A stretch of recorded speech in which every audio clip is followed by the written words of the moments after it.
Hello students, welcome back to my channel. Solve करते हैं question number 42।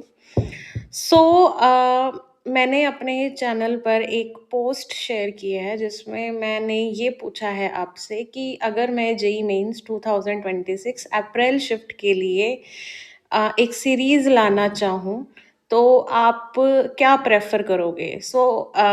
उस post का जो लिंक है वो मैं डिस्क्रिप्शन बॉक्स में शेयर कर दूंगी। अब वहाँ पर जाकर वोट करना ताकि मुझे पता चल जाए। बाकी मैं आपका टाइम वेस्ट नहीं करना चाहती हूँ आपको उसके बारे में ज़्यादा डिटेल में बताकर। क्वेश्चन सॉल्व करना स्टार्ट करते हैं। क्वेश्चन नंबर 40 क्या बोल रहे थे? The pair of diamagnetic ions is are. MSQ है, 25 पेपर का है। एमएसक्यू है तो सारे ऑप्शन चेक करने होंगे हमें।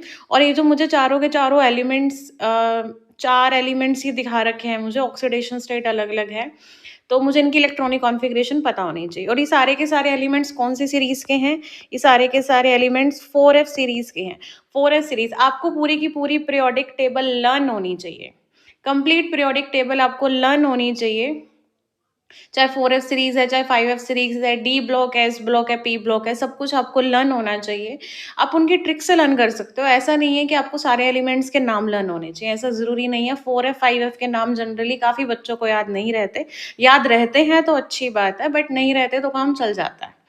ठीक है, तो ये बोला है कि आपको डायामैग्नेटिक बताने हैं तो उसके लिए तो पहले इलेक्ट्रॉनिक कॉन्फ़िगरेशन पता होनी चाहिए। तो 4F सीरीज की जो ट्रिक है वो है सीता। सीता से सीई आ जाएगा। पहले मैं पूरी लिख देती हूँ।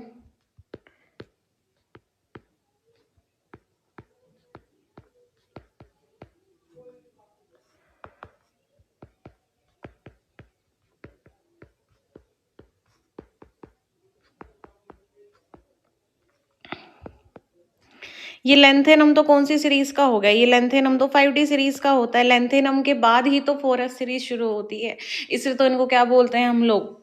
लेंथेनॉइड्स बोलते हैं। ठीक है, तो ये हो गया सीता प्रसाद, सीता प्रसाद एंड पूनम शर्मा यूरोप गए।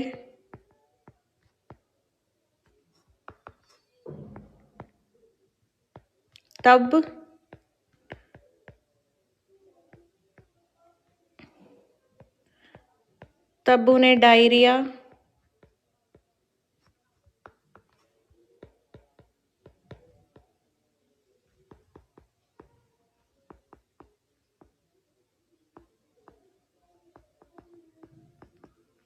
बेसिकली जो ये ट्रिक है ये मेरी नहीं है, मैंने भी कहीं से लर्न करी है। मतलब मुझे याद है कि मैंने अपने खुद की 12th क्लास में ये ट्रिक एग्जैक्ट लर्न करी थी। कहाँ से लर्न करी थी ये मुझे अभी ध्यान नहीं है। यहाँ पर क्या है, ये 14 एलिमेंट्स होते हैं 4F सीरीज में। तो इसमें क्या कह रहे हैं, सीता प्रसाद एंड पूनम शर्मा, दो फ्रेंड्स है, वो यूरोप गए। ठीक है, तो वहाँ जाकर उनको खाना नहीं सूट किया। मतलब जैसे नॉर्थ इंडियन को कभी भी साउथ इंडियन का खाना, साउथ इंडिया का खाना अच्छा नहीं लगता, सूट नहीं करता, वैसे ही साउथ वालों को नॉर्थ का सूट नहीं करता। और आप यूरोप चले गए तो कहाँ से सूट करेगा? ठीक है, तो उनको डायरिया हो गया। फिर उन्होंने अपनी मम्मी को बताया तो उनकी मम्मी ने कहा कि और तुम यू लौटो और तुम वापस आ जाओ। ठीक है, आई क्लेम ये सीरीज, ये जो ट्रिक है ये मेरी नहीं है। ठीक है, हाँ, तो क्या बोल रहे हैं इसमें हमें? आपको हाँ, एक चीज़ पता होनी चाहिए, यहाँ पर हमें एक्सेप्शंस पता होने चाहिए। जो भी आपके 4F सीरीज होते हैं उनकी जनरल इलेक्ट्रॉनिक कॉन्फ़िगरेशन पता होनी चाहिए। पहले तो मैं इनकी जनरल इलेक्ट्रॉनिक कॉन्फ़िगरेशन पता होनी चाहिए। जनरल इलेक्ट्रॉनिक कॉन्फ़िगरेशन क्या होती है इनकी? 6s2 5d1 4F। ठीक है, जैसे कि इसकी देखो, इसकी क्या हो जाएगी? 6s2 5d1 4f1। लेंथेनम की होती है 6s2 5d1, इसकी हो जाएगी 4f2। 5d में एक ही इलेक्ट्रॉन रहेगा। ये मैं जनरल इलेक्ट्रॉनिक कॉन्फ़िगरेशन लिख रही हूँ, लेकिन इसमें से कुछ गलत है, वो मैं बताती हूँ कैसे गलत है।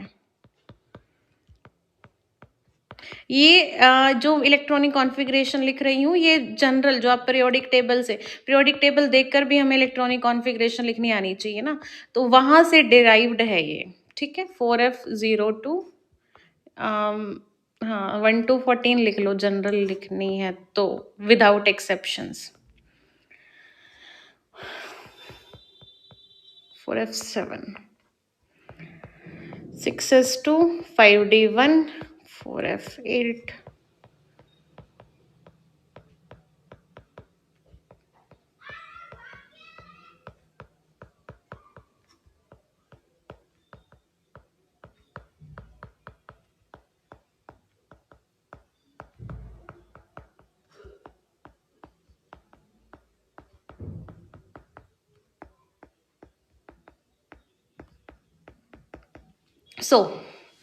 तो इनमें अगर हम चेक करें तो ठीक है, जनरल इलेक्ट्रॉनिक कॉन्फ़िगरेशन लिख दी। कहाँ से लिखते हैं हम लोग, ये पीरियोडिक टेबल से लिखते हैं।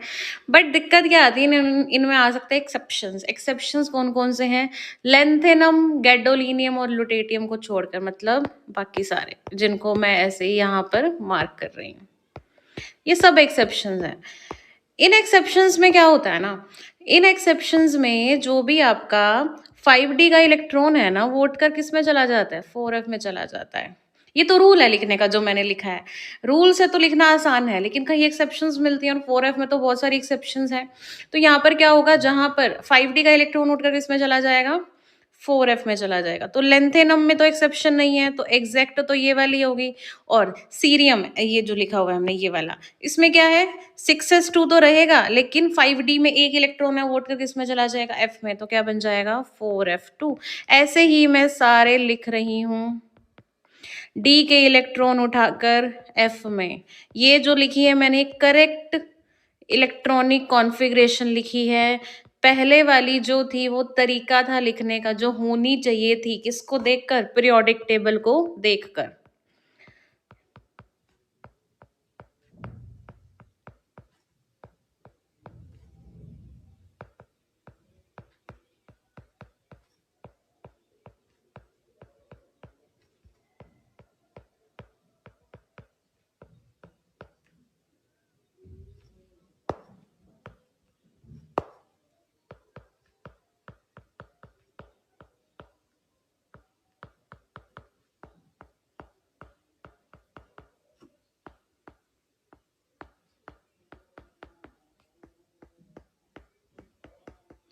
तो ये हमारे पास करेक्ट इलेक्ट्रॉनिक कॉन्फ़िगरेशंस जो हैं वो आ गई हैं।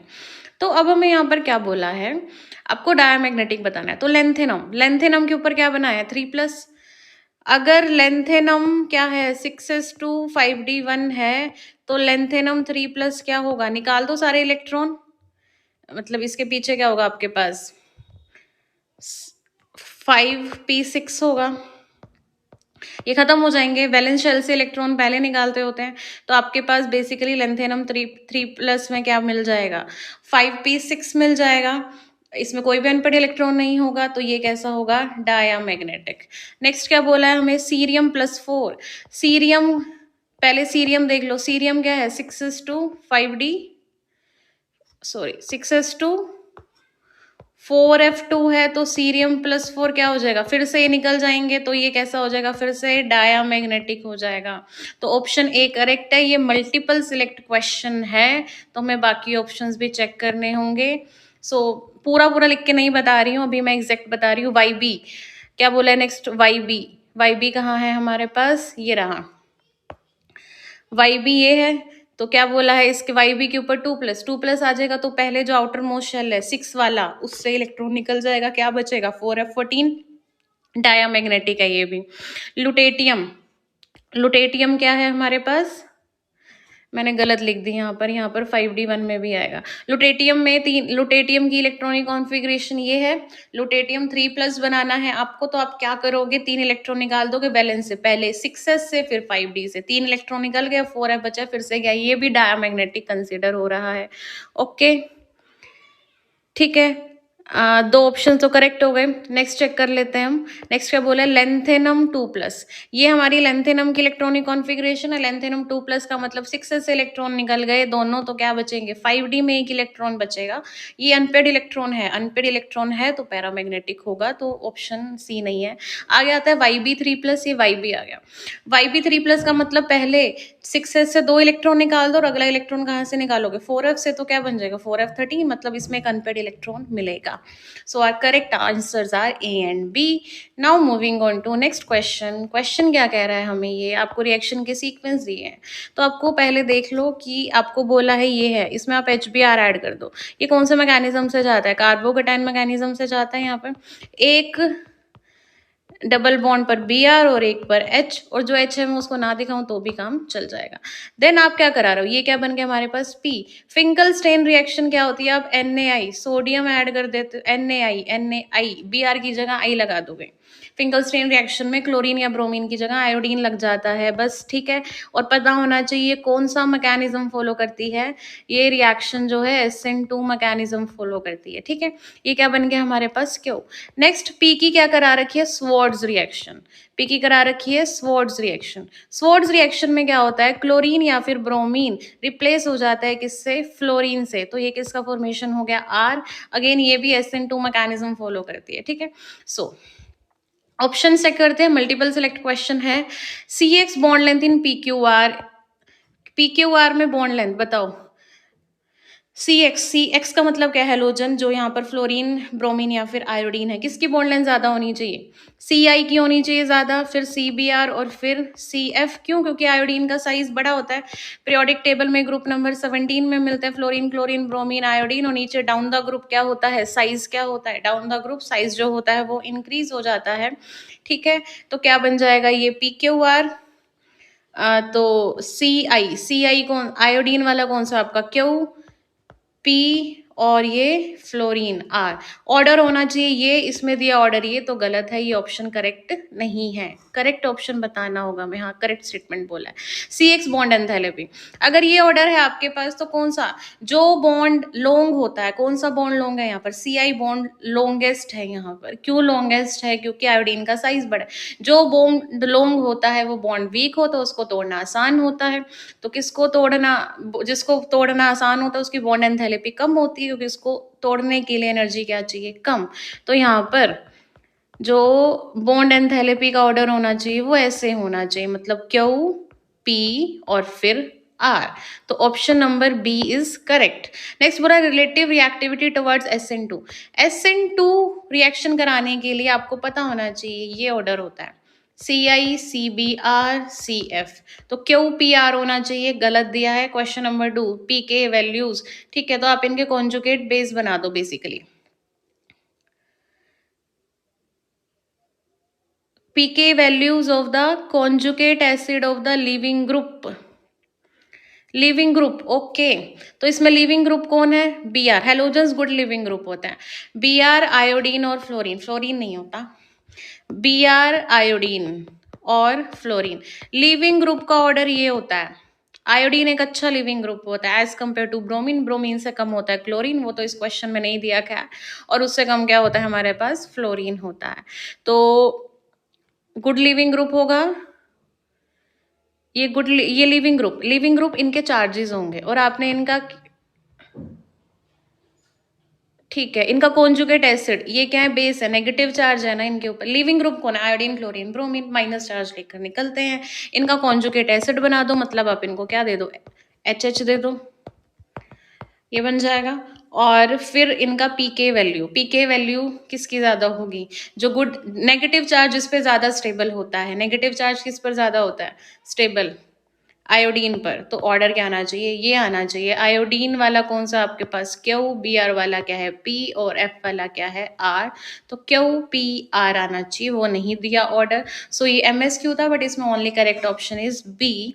Now moving on to next question, और ये जो क्वेश्चन है हमारे पास ये है NAT है। क्या बोला है कि इलेक्ट्रोकेमिकल सेल कंसिडर करना है, इसमें डाइक्रोमेटाइन। डाइक्रोमेटाइन क्या होता है, Cr2O7 2-। आप इसकी एक्वस मीडियम में रिएक्शन करा रहे हो, तो आपके पास क्या बनेगा, Cr+3। रिएक्शन को बैलेंस करोगे तो 2 Cr+3 आ जाएगा, ठीक है। तो आपको क्या बोल रहा है, एक मोल Cr+3 बनाना है इतने मिनट में, तो आपको करंट कितना लगेगा, कुछ नहीं है, इक्वेशन से काम चलेगा। 2 मोल Cr बैलेंस कर लो, कितने इलेक्ट्रॉन्स चाहिए। यहाँ पर क्रोमियम की ऑक्सीडेशन स्टेट कितनी है, +3। यहाँ पर क्रोमियम की ऑक्सीडेशन स्टेट कितनी है, +3, ठीक है। कितने का चेंज है, 3 का, मल्टीप्लाइड बाय एटोमिसिटी कितनी है क्रोमियम की, यहाँ पर 2। तो कितने इलेक्ट्रॉन्स का यूज होगा, 6 इलेक्ट्रॉन्स। तो मतलब इस रिएक्शन में इलेक्ट्रॉन्स कितने यूज होंगे? 6 होंगे। कैसे पता किया? आई रिपीट, क्रोमियम के ऑक्सीडेशन स्टेट +6, यहाँ पर +3, कितने का चेंज आ रहा है? +6 -3, 3 का चेंज आ रहा है। क्रोमियम की एटोमिसिटी कितनी है? यहाँ पर 2 है, तो 2 × 3 6 इलेक्ट्रॉन्स चाहिए हमें यहाँ पर। 2 Cr+3 को 2 मोल Cr3, 2 मोल Cr+3 ले लूँ मैं अगर, तो मेरे को 6 मोल इलेक्ट्रॉन्स चाहिए। मुझे बैलेंस्ड केमिकल इक्वेशन देखकर बता रही है स्टाइकोमेट्री से। क्वेश्चन में बोला है मुझे 1 मोल Cr+3 बनाना है, मतलब कि मुझे 3 मोल इलेक्ट्रॉन्स चाहिए। 3 मोल इलेक्ट्रॉन्स का मतलब 3 फैराडे चार्ज चाहिए। 3 फैराडे चार्ज चाहिए। क्यू क्या होता है? IT के इक्वल होता है। यहाँ पर क्यू हो गया 3 फैराडे, मतलब 3 × 96500 कूलम। करंट बताना है। टाइम कितना दिया है? 48.25 मिनट्स दिया है। यहाँ पर टाइम आपको सेकंड्स में लेना होता है, तो आप यहाँ से वैल्यू कैलकुलेट करोगे तो आपके पास 100 आ जाएगी। आई की वैल्यू 100 एम्पियर हो जाएगा। ठीक है, मिलते हैं नेक्स्ट वीडियो में अनदर 3 क्वेश्चंस के साथ। Thanks for watching.